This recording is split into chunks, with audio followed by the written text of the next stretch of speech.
ಒಂದು ಮಗುವಿನ ಸಾಧನೆಯನ್ನು ಮತ್ತೊಂದು ಮಗುವಿನ ವೈಫಲ್ಯದ ಜೊತೆಗೆ ಎಂದಿಗೂ ಹೋಲಿಸಬಾರದು.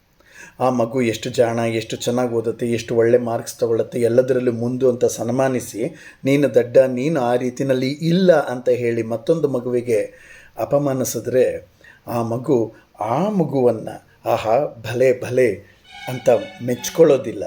ಅದರ ಬದಲಾಗಿ ತನಗೆ ಅವಮಾನ ಆಯಿತು ಅಂತ ಹೇಳಿ ನೋವಿಗೆ ಒಳಗಾಗತ್ತೆ. ಆ ಮಗು ಕೆಳಕ್ಕೆ ಬೀಳಲಿ ಮತ್ತು ಮಣ್ಣು ಮುಕ್ಕಲಿ ಅಂತ ಕಾಯ್ತಾ ಇರುತ್ತೆ.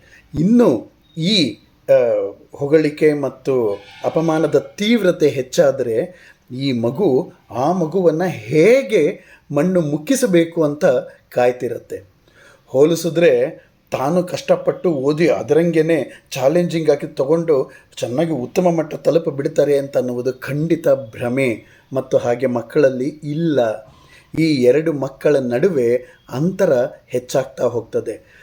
ಈ ಮಗುವಿನಲ್ಲಿ ಮೇಲರಿಮೆ ಉಂಟಾಗ್ತದೆ, ಸುಪೀರಿಯಾರಿಟಿ ಕಾಂಪ್ಲೆಕ್ಸ್, ಆ್ಯಂಡ್ ಈ ಮಗುವಿನಲ್ಲಿ ಕೀಳರಿಮೆ, ಇನ್ಫೀರಿಯಾರಿಟಿ ಕಾಂಪ್ಲೆಕ್ಸ್ ಉಂಟಾಗ್ತದೆ. ಸಮಯ ಬಂದಾಗ ಈ ಮಗು ಆ ಮಗುವಿನೊಂದಿಗೆ ಸಹಕರಿಸೋದಿಲ್ಲ. ಈ ಮಗುವು ಕೂಡ ತನಗೆ ಬಂದಿರುವ ಕೋಡಿನ ಪ್ರಕಾರ ಆ ಸ್ಥಾನವನ್ನು ಉಳಿಸ್ಕೊಳ್ಳೋಕ್ಕೆ ಈ ಮಗುವನ್ನು ತನ್ನ ಜೊತೆಗೆ ಒಯ್ಯೋದಿಲ್ಲ. ಮಕ್ಕಳಲ್ಲಿ ಹೋಲಿಕೆ ವೈಷಮ್ಯಕ್ಕೆ ಕಾರಣ.